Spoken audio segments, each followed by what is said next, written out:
여러분 반갑습니다. 우리가 오늘 부른 찬양의 가사처럼 이제 주님을 기다리는 대림절인데 주님 기쁨으로 오셔서 우리 가운데 정말 충만하게 은혜와 기쁨으로 채워주시리라 믿습니다. 여러분 우리 그런 의미에서 한번 옆 사람하고 인사할까요? 기쁨으로 주님을 기다립시다 하고 환하게 우리 인사하도록 하겠습니다. 기쁨으로 주님을 기다립시다. 기도하겠습니다. 여러분 오늘 우리가 함께 나눌 말씀의 제목은 우리가 읽었던 것처럼 우리가 기뻐할 수 있는 이유입니다. 우리가 기뻐할 수 있는 이유입니다. 모든 사람은 기쁨 없이 살 수 없습니다. 또 이 기쁨 없이 살아간다는 것은 불가능한 일이기도 하죠. 아무리 어려운 상황과 형편에 놓여 있는 그 사람일지라도 저 사람은 저렇게 어렵고 힘든 상황이고 형편인데 어떻게 살아갈 수가 있지? 하고 보다가도 그 사람의 삶을 이렇게 아주 자세히 속을 들여다보면은 그 속에 아주 작은 기쁨이라도 담겨 있기 때문에 살아갈 수 있는 그 힘과 원동력을 보게 됩니다. 자, 예를 들면 이 이등병들이 이 군대에 가게 되면은 굉장히 고달프지 않습니까? 그러면 그 고된 군대에서 이 하루하루 버틸 수 있는 이유는 사실 대단한 기쁨이 아닙니다. 그 이등병들이 무슨 기뻐할 게 있겠습니까?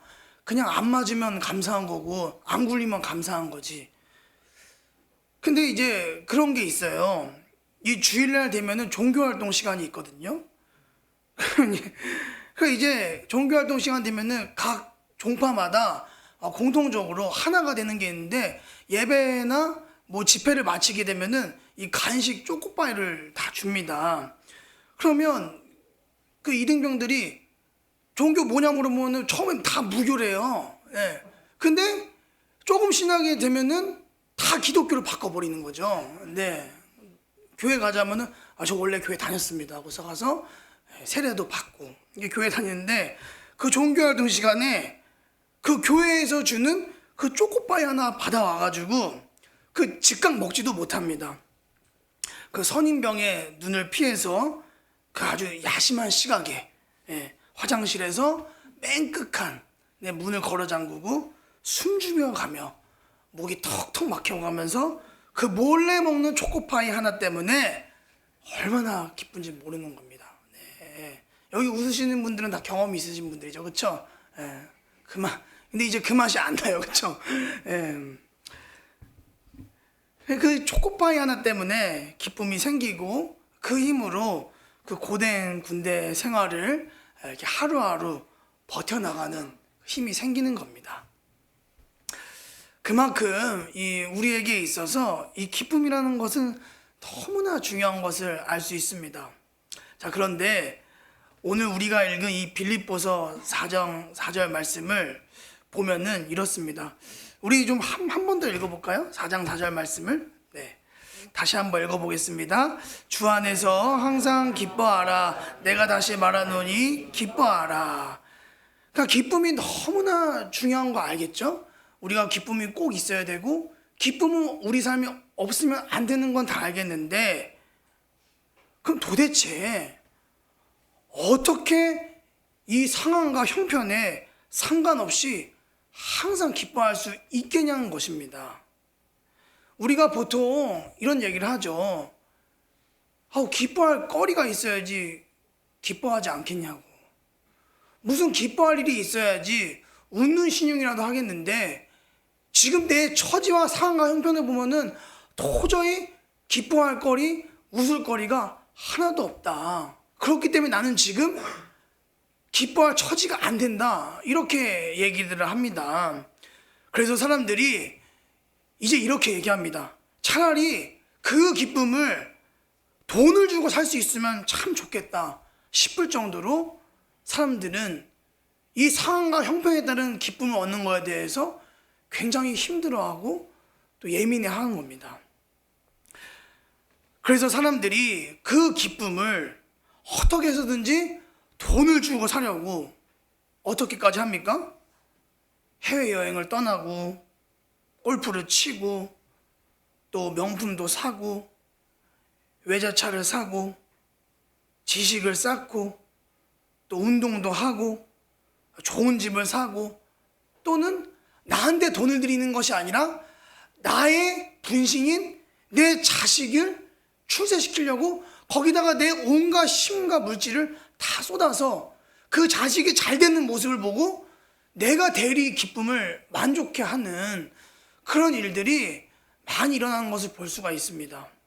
제가 최근에 저는 사실 그 SNS를 잘 안 합니다.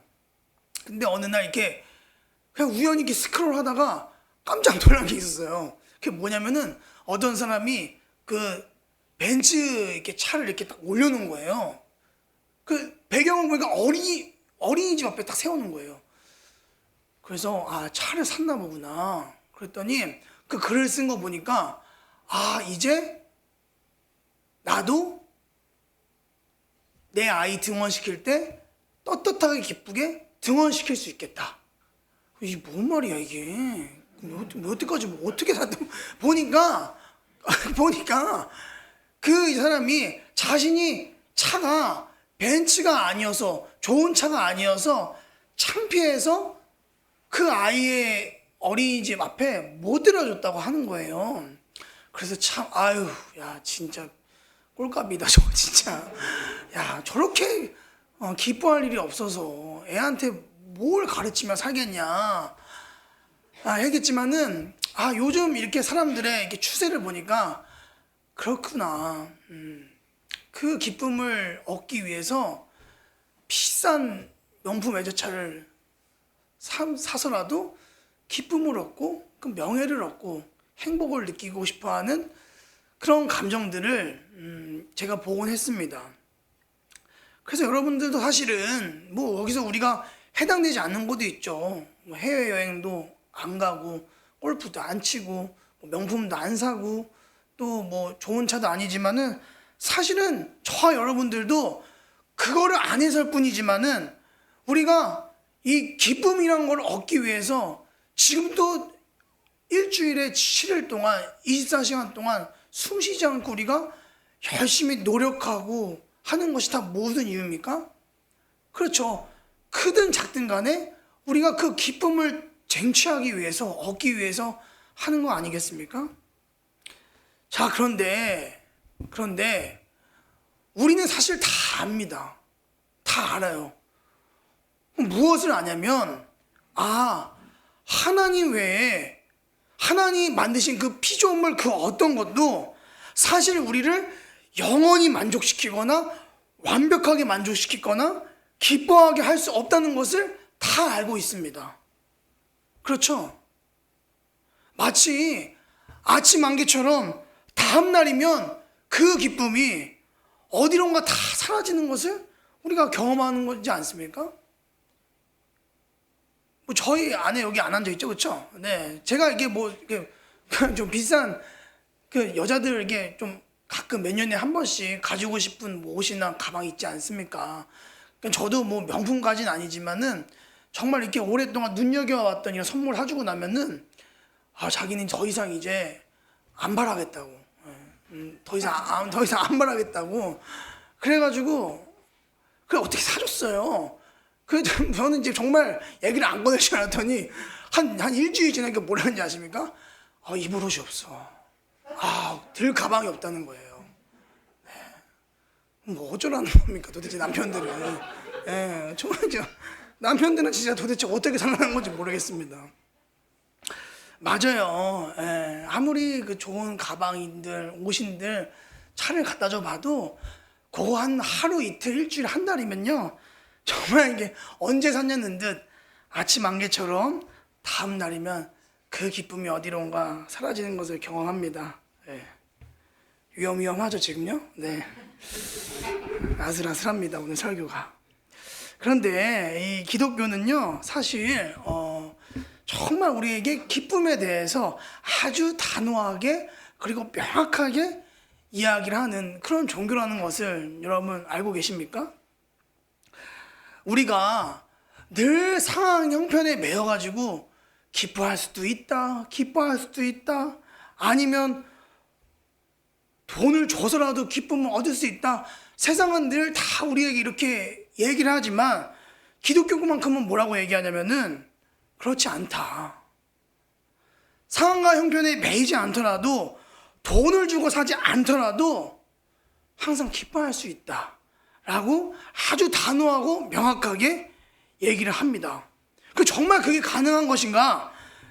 여러분, 오늘 우리가 읽은 이 빌립보서 4장 4절 말씀을 보면은 우리가 이 상황과 형편에 따라 또는 우리가 소유하고 있는 것에 따라 기뻐하거나 돈을 주고 기쁨을 사는 것이 아니라 기독교에서 말하는 돈을 주지 않아도 상황과 형편에 매이지 않아도 마르지 않는 참된 기쁨이 있다고 얘기하는 것을 말씀을 통해 확인할 수가 있습니다. 자, 말씀이 이렇게 나옵니다. 항상 기뻐하라. 항상 기뻐하라. 여러분, 이게 선택형으로 나옵니까? 아니면 명령형으로 등장합니까? 우리들에게 자, 여기 기뻐할 수도 있고 안 기뻐할 수도 있어. 이거는 네 선택이요. 마음대로 해. 이렇게 얘기하냐, 아니면은 항상 기뻐하라. 아니, 다시 말하는데 너 항상 기뻐해. 여러분, 명령형으로 등장합니까? 명령형이죠, 그렇죠? 네, 그렇습니다. 항상 기뻐하라고 아주 단호하게 명령을 하는데 그 항상 기뻐할 수 있게 하는 원동력이 무엇이느냐? 그 원동력이 우리처럼 이러이러한 상황과 형편에 놓여 있을 때에 항상 기뻐할 수 있습니다. 또는 내가 일정 정도의 내 소유물이 있을 때 나는 그 정도 레벨 게이지 차야지 기뻐할 수 있습니다 라고 하는 것이 아니라, 여러분, 항상 기뻐하라, 그 앞에 수식어가 뭐가 붙습니까? 뭐가 붙죠? 주 안에서 항상 기뻐하라. 주 안에서라는 수식어가 따라 붙는 것을 볼 수가 있습니다. 그러니까 이 상황과 형편 또는 소유물의 정도에 매이지 않고 또는 우리가 돈을 주고 사지 않고라도 언제 기뻐할 수 있다고요? 주 안에 있을 때 우리는 항상 기뻐할 수 있음을 오늘 이 말씀과 이 바울 선생님과 또 이 말씀을 주신 우리 주님께서 우리에게 말씀하시는 줄을 믿습니다. 자, 그런데 문제가 뭐냐면요, 그 주 안에서라는 무슨 말이냐는 거예요. 그렇죠? 그냥 굉장히 그냥 뭐 주 안에서 뭐 좋은 말이겠지, 뭐 주님 뜻이겠지, 뭐 아무튼 교회에서 성경에서 기뻐하라 시켰으니까 뭐 어떻게 하면 되는 거겠지. 사실은 여러분뿐만 아니라 저도 늘 가지고 있는 의문이었어요. 뭘 이렇게 두루뭉실하게 뜬구름 잡듯이 얘기하는 거야? 주 안에서? 예수 안에서? 뭐 어떻게 기뻐하라는 거지?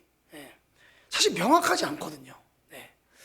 그래서 이거를 어떻게 좀 설명해야 되지?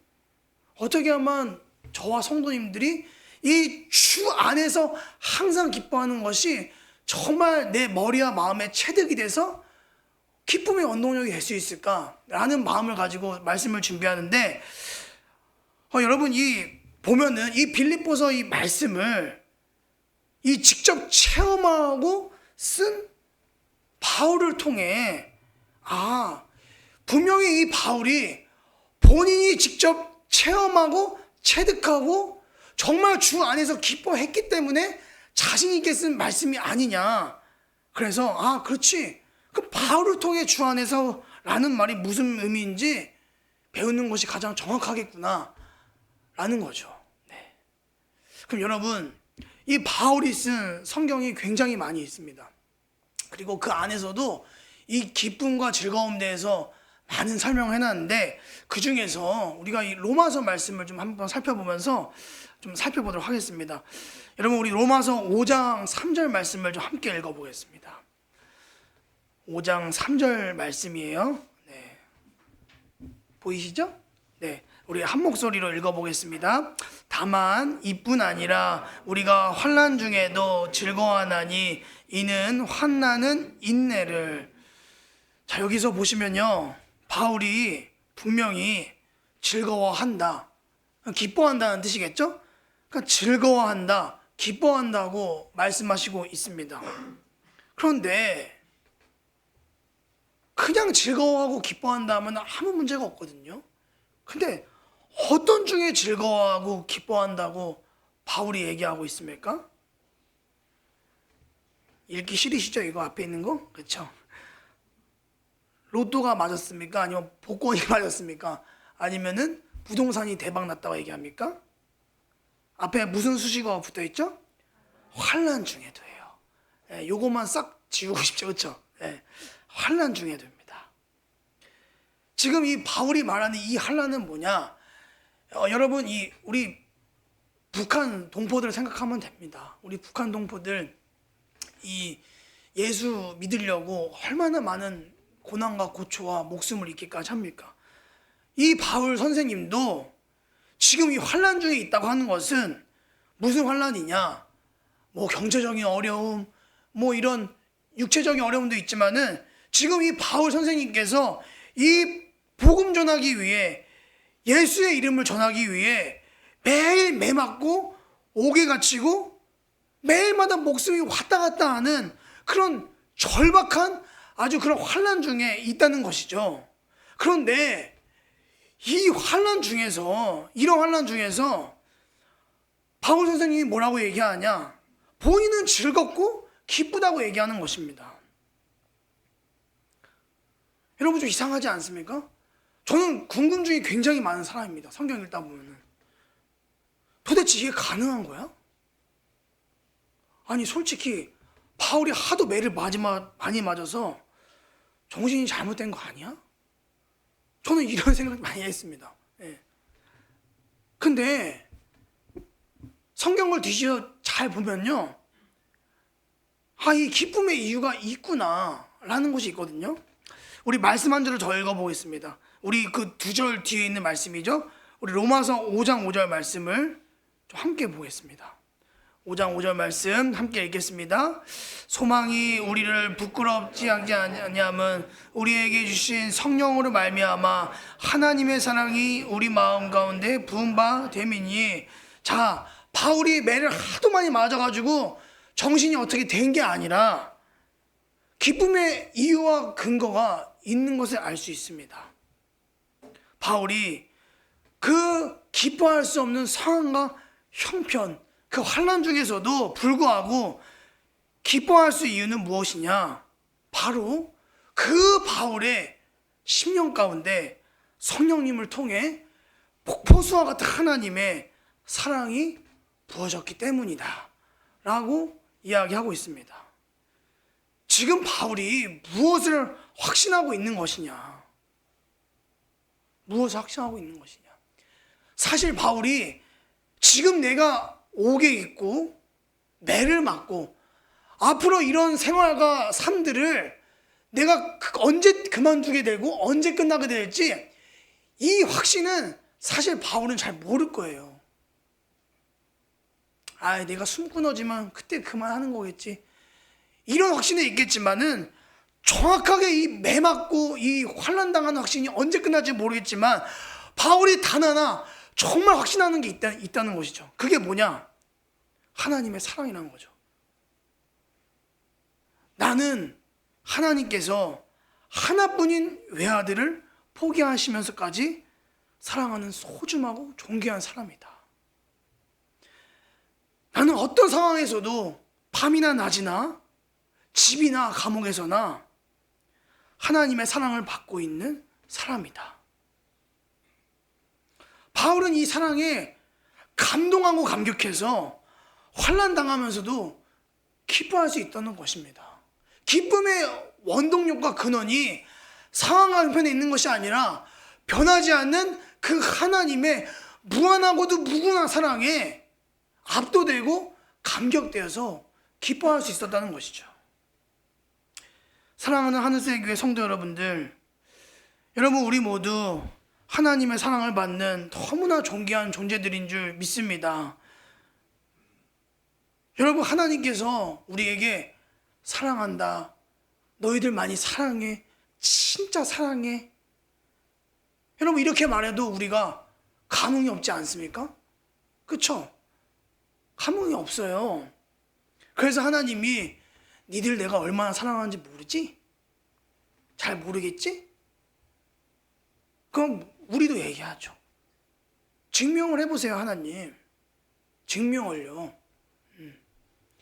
그래서 하나님이 우리에게 현찰 주실 수도 있고 우리가 원하는 거 줄 수도 있지만 가장 주님 입장에서 가장 소중한 거 뭐가 가장 소중하시죠?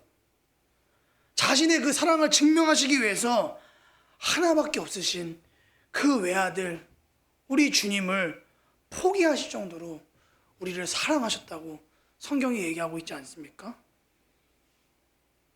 그 정말 폭포수와 같은 하나님의 사랑이 우리가 그 사랑을 못 느끼든 간에 하나님의 아들을 거신 그 사랑은 지금도 우리에게 계속 부어지고 있는 줄을 믿습니다. 여러분, 그 하나님의 사랑을 통해 어떤 일이 우리에게 발생했습니까? 첫째, 우리의 모든 죄가 다 용서함을 받지 않았습니까?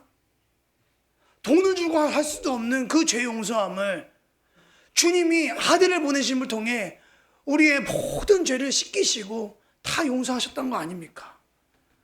그래서 우리가 하나님하고 적대 관계가 되고 하나님하고 같이 함께 할 수 없는 그런 원수 같은 사이였는데 우리가 그 하나님의 사랑으로 인해 이제 우리가 하나님의 가정 가운데 하나님의 자녀로 입양이 되었고 하나님의 가문에 이름을 올리고 그래서 그 하나님이 오늘도 우리의 옆집 아저씨, 동네 아저씨 아니면 멀리 계신 그런 사람이 아니라 우리의 정말 아버지가 되어주셔서 내가 감당할 수 없는 이 인생과 세상을 함께 주님이 오늘도 우리의 손을 잡고 걸어가지고 계시지 않습니까? 그뿐만이 아니죠. 우리가 삶 속에서 끊임없는 크고 작은 고난을 만나고 또 문제를 만나고 우리가 아픔을 겪을 때 가족조차 우리의 위로와 도움이 되지 못할 때가 많이 있습니다. 누구한테 이걸 얘기해도 공감도 못 해주고 공감은커녕 이해하지도 못하는 이런 안타까운 상황에 있을 때 우리가 예수님의 이름을 통해 어디에 직접 나가는 거죠? 하나님의 그 보좌 앞에 바로 직통으로 나아가서 기도할 수 있는 축복을 받았지 않습니까? 네. 그래서 우리가 기도할 때마다 신부님, 목사님을 통해서가 아니라 우리가 우리 자신이 주님의 보좌 앞에 직접 나아가서 하나님, 저 왔어요. 이런 상처, 이러한 문제, 이러한 아픔 가지고 주님 앞에 철버덕 엎드렸어요. 아버지, 나를 좀 만져주시고 나를 좀 헤아려 주시고 나를 좀 끌어안아 주세요. 여러분, 우리가 기도할 때마다 이런 우리를 꾸짖지 아니하시고 무시하지 않으시고 어서 와라 내 자식아, 어서 와라 내 아들 내 딸아, 얼마나 고생 많았냐 하며 우리의 기도를 들으시는 것뿐만 아니라 그 하늘 아버지께서 우리에게 응답을 해주신다는 그 특권을 받으면서 살아가고 있지 않습니까? 또한 우리가 이렇게 매주 교회에 와서 목사님을 통해 전사님들을 통해 또 우리가 개인적으로 보는 이 말씀을 들을 때마다 하나님이 우리에게 교통하시는 은혜가 있습니다. 말씀을 들으면 그게 말씀에 튕겨나가지 않고 그 우리의 심령과 삶 속 가운데 말씀이 답이 되어서 말씀으로 우리하고 교통해 주셔서 그 말씀을 붙들고 다시 나아가게 하시는 하나님의 은혜가 있고 또 우리가 기도를 하고 찬양을 할 때 성령님을 통해 하나님께서 우리의 심령 가운데 하늘로부터 주시는 그 하나님의 하늘 위로와 평안과 기쁨을 부어주셔서 우리가 어떤 상황에서도 주님과 친밀하게 동행하면서 기쁨을 잃지 않게 되는 은혜를 우리에게 주시는 줄 믿습니다. 여러분, 이것이 바울과 또 우리가 환난 중에서도 기뻐할 수 있는 이유인 것입니다. 무엇 때문이라고요? 하나님의 사랑 때문에. 하나님의 사랑 때문에 우리가 여전히 기뻐할 수 있는 이유가 되는 줄 믿습니다. 여러분 혹시 이 하나님의 이 사랑에 무감각해져서 정말 이 무의식적으로만 우리가 감사하다 하고서 기쁨을 얻지 못하신 그런 성도님들이 계시다면 하나님께서 오늘 이 시간을 통해 우리 모두를 너무 사랑하신다는 것을 다시금 깨닫게 하시고 그 사실로 인해 눈물과 그 슬픔 속에서도 바르지 않는 기쁨이 회복되시기를 주님의 이름으로 축원합니다. 또 하나 이 바울이 이 하나님의 사랑으로 인해 무엇을 또 기쁨으로 여기며 기쁨을 얻으며 살았는가라는 것이죠. 바로 바울은요, 자신이 겪는 모든 상황과 형편을 하나님께서 자신에게 선한 것으로 주셨음을 믿고 기뻐하며 살았다는 것입니다. 다시 한번 말씀드립니다. 자신이 겪는 모든 상황과 형편을 하나님께서 자신에게 다 뭘로 주셨다고요? 선한 것으로 주셨음을 믿고 기뻐했다는 것입니다. 네. 그러니까 하나님이 나의 삶에 뭔가 허락하셨는데 1번, 2번, 3번, 4번 하나님 난 1번이고 2번은 안 가져가고 3번도 4번도 싫습니다. 1번만 가져갈게요. 1번만 좋은 겁니다. 이런 것이 아니라요. 1번, 2번, 3번, 4번 100개를 다 깔아줘도 주님 주신 것이라면 다 좋고 선한 것이죠. 아무거나 주셔요. 괜찮습니다. 라고 했다는 거예요. 그런데 성경을 보시면 바울이 이 예수 믿고 이 복음 전도를 위해 사실 이 바울보다 애쓰고 고생한 사람이 있습니까? 없습니다. 그러면 누구보다 애쓰고 수고했는데 우리 솔직히 한번 얘기해 보자고요. 자, 바울이 정말 수고하고 애썼는데 그 대가로 여러분 하나님께서 바울에게 선한 것들을 주신 게 있을까요? 솔직하게 한번 이건 바울이 하나님께로부터 선한 것들을 받은 게 있습니까? 없습니까? 없어요. 여러분 최소한 바울이 은퇴하고 나서라도 노후에 편하게 쉴 수 있는 그리스의 해변이 보이는 별장 하나라도 주시는 게 맞지 않습니까? 지금 현역일 때는 어쩔 수가 없지만 은퇴하고 나서라도 바울아 너 정말 징하게 고생 많았다. 나 때문에. 은퇴하면은 내가 저기 너 그 로마하고 멀리 떨어진 이스라엘하고 좀 멀리 떨어진 저기 이탈리아 시칠리아 섬에 저택 하나 마련해놨어. 거기 가가지고 남은 여생 이제 그만 고생하고 편하게 살아. 그래서 집도 챙겨주시고 또 생활비도 챙겨주시고 너 그동안 나 때문에 얼마나 많이 맞았냐. 평생 치료할 수 있는 병원비도 아니 요 정도는 좀 챙겨주셔야지. 그게 맞는 게 아니겠냐고요. 이런 걸 선하다고 하지 않습니까? 그런데 정말 기가 막히게도 바울이 쓴 성경을 보면요. 뭐라고 나옵니까? 궁핍하다. 가난하다. 감옥에 갇혔다. 매를 맞고 죽기 일보 직전까지 갔다. 늘 생명과 죽음 사이를 오고 갔다. 심지어는 평생 불치병으로 고생했다. 그런데 더 슬픈 것은 이런 나를 걷어줄 뭐도 없어요? 가족도 없다. 도대체 바울이 이런 삶을 어떻게 기뻐할 수 있겠으며 어떻게 이런 거를 선한 것이라고 받아들일 수 있겠냐는 겁니다. 하나님을 욕 안 하고 안 떠난 게 천만다행인 거죠. 그런데 그 하나님의 사랑이 바울에게 임하면서 어떤 역사가 뒤집어지는 것이냐. 하나님께서 내게 필요하니까 지금 지금 내게 필요한 거니까 나를 위해서 주신 것이다. 이건 하나님이 나에게 허락하신 처지다. 라는 역설의 은혜가 바울에게 임했다는 것입니다. 그래서 바울이 뭐라고 얘기합니까? 하나님 내게 주신 모든 것이 다 선하고 아름답기 때문에 나는 그 선함과 아름다움을 지금 당장 이해할 수 없지만 분명 하나님은 옳으신 분이고 선하신 분이고 나를 사랑하신 분이기 때문에 분명히 내게 주신 모든 것을 합력하여서 선을 이룰 수 있을 것이다. 내게 능력 주시는 자 안에서 내가 모든 것을 감당하고 할 수 있을 것이다.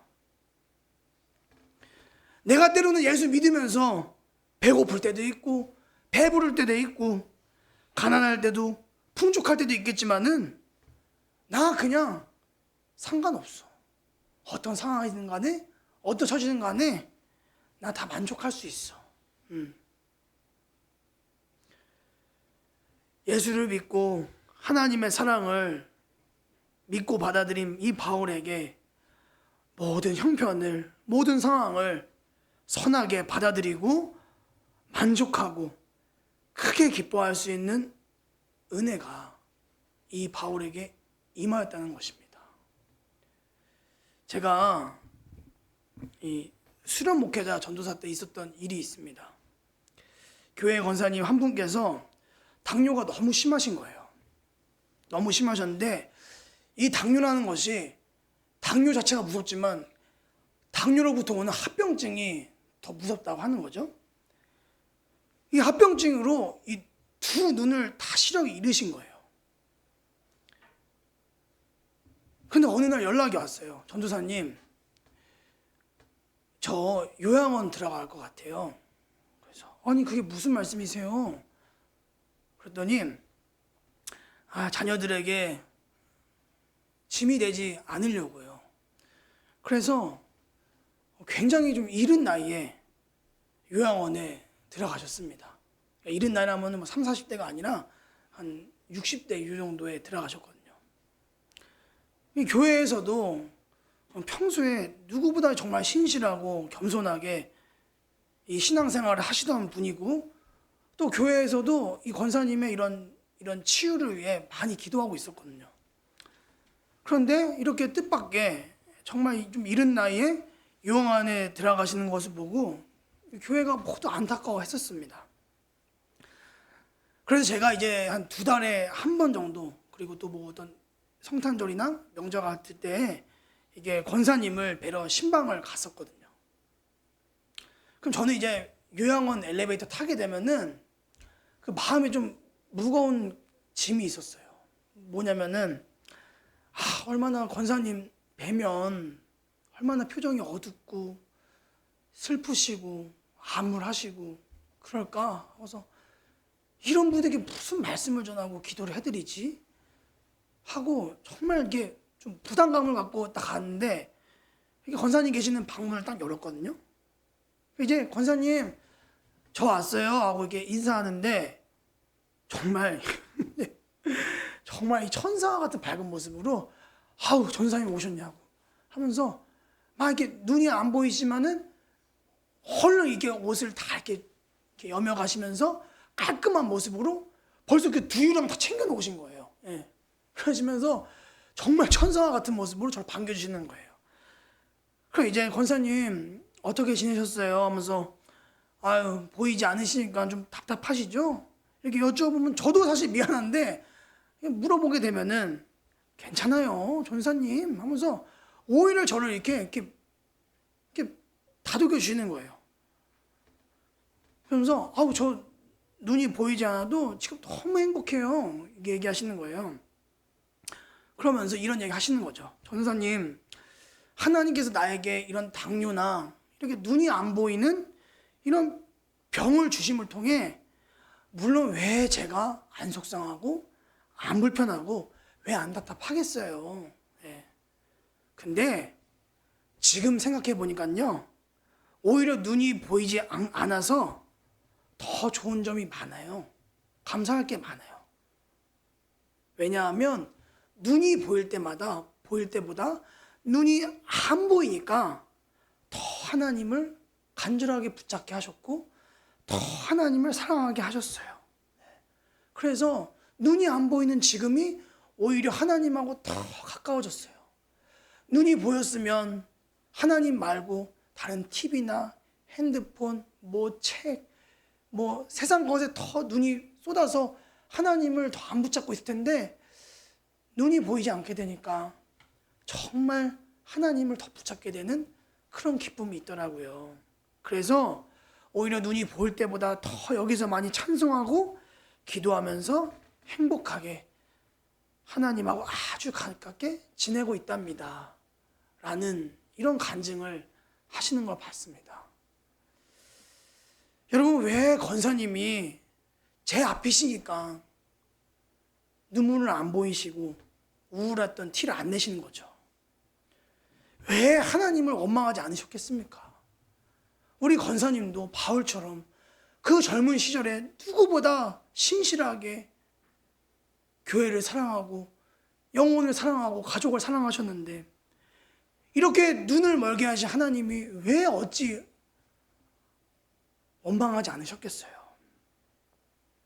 그런데 정말 분명한 것은 성령께서 우리 권사님에게 그 특별하게 역사하여 주셔서 하나님께서 이 병을 주심은 꼭 고통만이 아니라 이전보다 더 하나님을 사랑하시고 붙잡게 하시려는 하나님의 선한 것임을 믿고 받아들이셔서 주 안에서 항상 기뻐하실 수 있었던 것입니다. 그래서 그 감옥과 같은 요양원에서도 그 슬픔과 그 우울함이 우리 권사님을 묶어둘 수가 없었던 것입니다. 사랑하는 하늘색 성도 여러분들, 우리가 이 우리의 상황과 형편 때문에 불만하고 원망하고 늘 마음속이 어둡고 지옥과 같은 때가 우리가 살다 보면 다 있지 않습니까? 그런 분이 계시다면 바울에게 임한 하나님의 사랑과 은혜가 다시 한번 여러분들에게 임하시게 되기를 주님의 이름으로 부탁드립니다. 하나님께서 내게 주신 이 상황, 형편, 환경이 아무리 어려운다 할지라도 이건 나에게 선한 것으로 주신 것이다. 바울처럼 그 권사님처럼 자족할 수 있는 은혜만 있다면 여러분, 우리는 항상 기뻐할 수 있는 힘이 있다는 것이죠. 말씀을 정리하겠습니다. 여러분, 우리는 이 세상 사람들이 알지 못하는 기쁨의 이유, 기쁨의 조건이 있다는 것을 오늘 말씀을 통해 배웠습니다.